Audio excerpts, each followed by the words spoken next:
Em nome do Pai, do Filho e do Espírito Santo. Amém.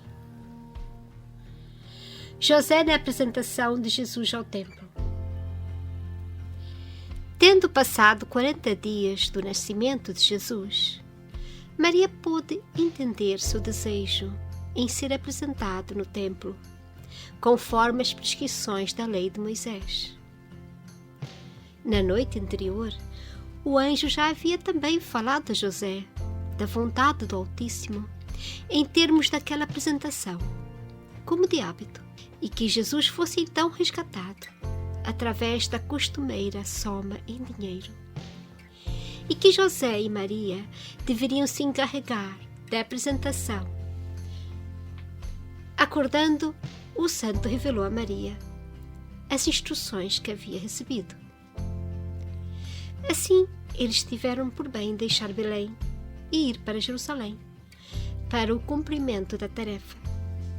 De certa forma, penalizaram-se em deixar aquela tão amada gruta, pois, de um lado, ali acontecera o grande mistério do nascimento de Jesus, e de outro, era naquele local que desfrutavam as mais queridas delícias do convívio com seu amado filho. Todavia, sentiam-se também alegrados, pois ele não mais estaria sujeito a tantos desconfortos e misérias. Assim, com muito entusiasmo, abandonaram a gruta querida e se dirigiram a Jerusalém. Maria acomodou Jesus em seu colo, enquanto José carregava a preciosa relíquia do sangue colhido durante a circuncisão e levava uma pequena trouxa contendo as mais necessárias coisas para a viagem. Antes de partirem, adoraram conjuntamente o local de nascimento do Salvador, onde havia ficado também após o parto. Cantaram novos cânticos de louvor ao Deus encarnado e solicitaram suas bênçãos. Com a proteção divina e carregando Deus menino, partiram para Jerusalém, acompanhados de grande multidão de anjos do céu. Embora fosse inverno, o dia era extremamente agradável e o ar suave, pois a Divina Mãe assim o havia solicitado, a fim de que aquele seu Deus e Filho não sofresse muito frio em sua primeira viagem. Dessa forma, ela comandava o tempo, rainha e senhora de todas as coisas que era, domínio decorrente de ser a mãe do Salvador e Redentor.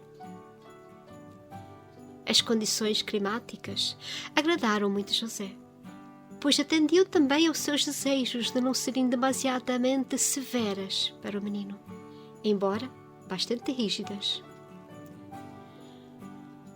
O casal caminhava junto com seu querido Jesus, jubiloso e alegre, em razão de inestimável tesouro que portava.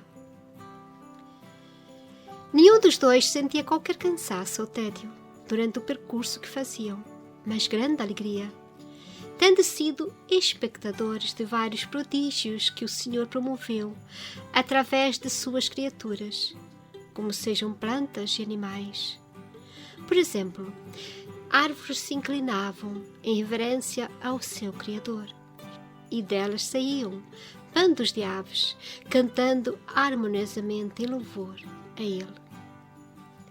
José, observando atentamente esses factos, voltava-se para Maria dizendo: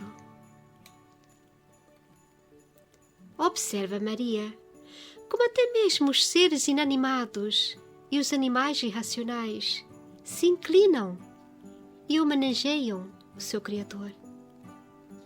Mas os homens, para cuja salvação ele veio, permanecem indiferentes, e são muito poucos os que o conhecem. Tais palavras eram acompanhadas de lágrimas e suspiros, e ele acrescentava ainda: Felizes e bem-aventurados somos, escolhidos para essa tão grande felicidade, não só de podermos tê-lo conosco, mas também em podermos conhecê-lo. Devemos nos sentir gratos ao Senhor por todas essas graças das quais podemos participar. E Maria então compunha e cantava novos cânticos de louvor, e o santo passava para aquele seu estado de êxtase, característico em razão de todas as alegrias que tinha. Às vezes paravam, não por cansaço, pois não o tinham, mas sim porque o menino Deus deseja alegrar plenamente seu pai adotivo, indo repousar em seu colo. E disso tornava sua mãe ciente, que então o transferia para os braços de José, privando-se ela mesma desse prazer. O santo, por seu lado, embora o desejasse ardentemente, não ousava pedir essa concessão à sua esposa. Somente orava fervorosamente no íntimo de seu coração, para que Deus atendesse àquele seu desejo. E ele então o recebia em seu colo, ajoelhado, com grande afeição e devoção. Rejubilava-se, alegrava-se e se inflamava todo em amores. E as chamas desse amor podiam até mesmo serem notadas em sua fisionomia, pois Maria nessas ocasiões o via todo iluminado e sobretudo até mesmo formoso. E o Senhor fazia então com que visse também a rica alma do santo, seus muitos méritos e virtudes, e isso provocava nela alegria inexplicável, que a levava a agradecer a ele a graça de ter-lhe concedido um marido tão puro, santo e coberto de qualidades e merecimentos. E ela dizia para José: meu caro José, se soubesses quanto maravilhosa é uma alma cheia de virtudes, de graças e de merecimentos, com certeza te espantarias. E lhe contava sobre as belezas de uma tal alma, embora sem dizer-lhe que se referisse especificamente a dele. Falava somente em sentido amplo e geral, de uma alma que contasse com a graça e a amizade do Senhor. O santo ouvia com a máxima atenção e desejava em seu íntimo que se tratasse de sua alma. Voltando-se para ela, ele dizia: ó minha querida Maria, clamo ardentemente para que minha alma venha a ser como essa de que falastes. Por esse motivo peço-te para rezares ao Senhor, no sentido de que Ele me conceda essa graça tão elevada. E Maria então dizia: louvemos a Deus em conjunto e sejamos gratos por ter Ele sido tão bondoso, nos concedendo tantas misericórdias e tão grandes favorecimentos. E eles então assim agiam. Maria acompanhava de perto as oferendas que seu filho fazia para o Divino Pai e com muita frequência dizia para José que o acompanhasse nesses oferecimentos e também nas súplicas todas que ele fazia a seu pai, muito glorificantes, na verdade. E o santo lhe pedia então para que o ensinasse quais as coisas que deveria fazer para agradar ao Pai Celeste e a seu filho. Ele o atendia nesses pedidos e muito assim o alegrava, e ele se mostrava sempre grato nesse sentido. Dessa forma caminhavam os percursos a fazer, ora cantado em louvor ao Senhor, ora conversando sobre suas misericordiosas obras, ora ainda empregando parte do tempo em assuntos religiosos ou admirando as obras do Altíssimo. Acima de tudo, entretanto, mostravam-se gratos por tudo o que ele lhes concedia de alegrias e pela salvação do gênero humano. Chegados a Jerusalém, prepararam o necessário para a apresentação de Jesus e seu devido resgate. José providenciava tudo com a máxima solicitude, quais sejam as 2 pombas e as 2 rolinhas para a mãe e 5 moedas para o filho, como de hábito. Nessa ocasião pude mais uma vez admirar as muitas virtudes de Maria e a grande humildade que punha nas tarefas de purificações, como feitas pelas demais mulheres, embora fosse isenta de quaisquer máculas e extremamente pura. Admirou-se também da extrema humildade mostrada pelo Salvador, que desejava ser apresentado e resgatado como as demais crianças. O santo se maravilhava com tais acontecimentos e os mantinha em seu coração.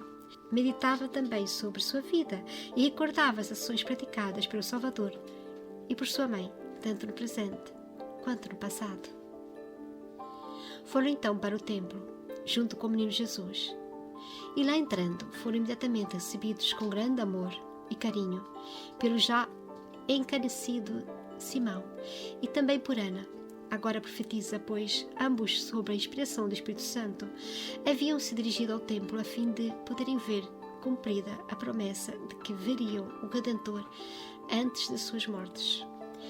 Uma vez feitas as cerimônias de purificação de Maria, conforme as prescrições da lei, Simão tomou Jesus em seu colo para oferecê-lo ao Senhor. E tendo recebido o Messias em seus braços, sentiu-se pleno de alegrias. Sentimento esse também fruto do Espírito Santo. Reconhecendo sua voz, compôs então o cântico: Deixai agora, Senhor, que o vosso servo possa morrer em paz, e mesmo clamar por sua morte, após ter recebido de vós a graça que lhe fora prometida. O santo observava com muita atenção a todos esses acontecimentos e pôde ver que o Deus menino resplandecia em claríssima luz. Cheio de alegria, passou para um daqueles seus estados de êxtase, no qual lhe foram revelados os mistérios envolvendo a apresentação do Redentor ao templo. Havendo Simão desfrutado por algum tempo da presença do Salvador em seus braços, Maria o resgatou com as 5 moedas tradicionais. Simão o devolveu então para ela, e Jesus exultou por estar novamente no colo de sua mãe. Voltando a si, José prestava outra vez muita atenção para os factos ocorrentes. Simão lhe transmitiu sua alegria pela felicidade que lhes tocara e recomendou muito a ambos que cuidassem daquele menino tão especial.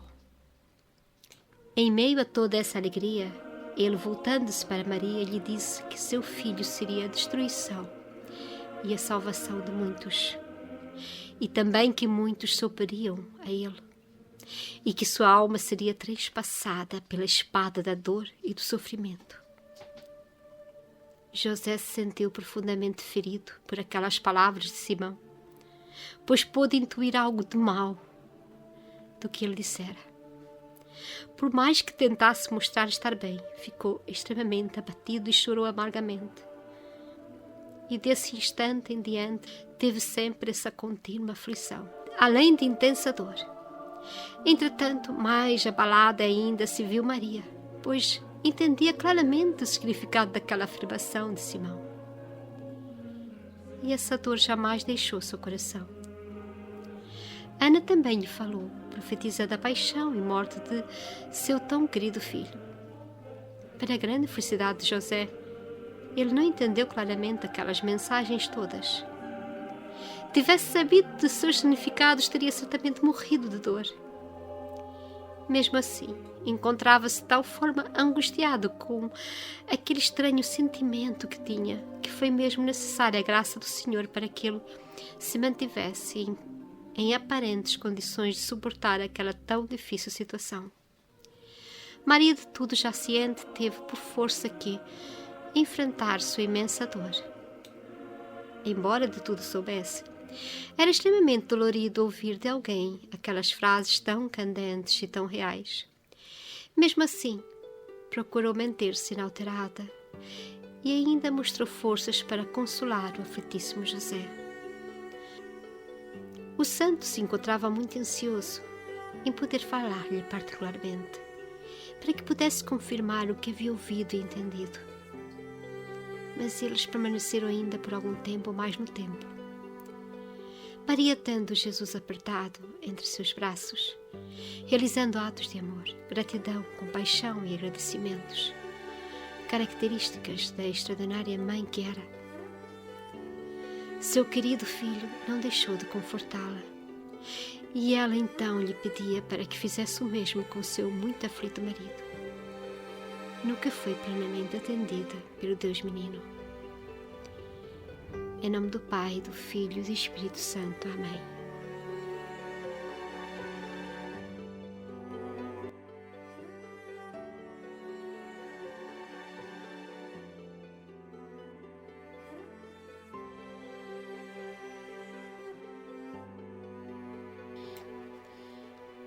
Para a grande felicidade de José, ele não entendeu claramente aquelas mensagens todas. Tivesse sabido de seus significados, teria certamente morrido de dor. Mesmo assim, encontrava-se de tal forma angustiado com aquele estranho sentimento que tinha, que foi mesmo necessária a graça do Senhor para que ele se mantivesse em aparentes condições de suportar aquela tão difícil situação. Maria, de tudo já ciente, teve por força que enfrentar sua imensa dor. Embora de tudo soubesse, era extremamente dolorido ouvir de alguém aquelas frases tão candentes e tão reais. Mesmo assim, procurou manter-se inalterada e ainda mostrou forças para consolar o aflitíssimo José.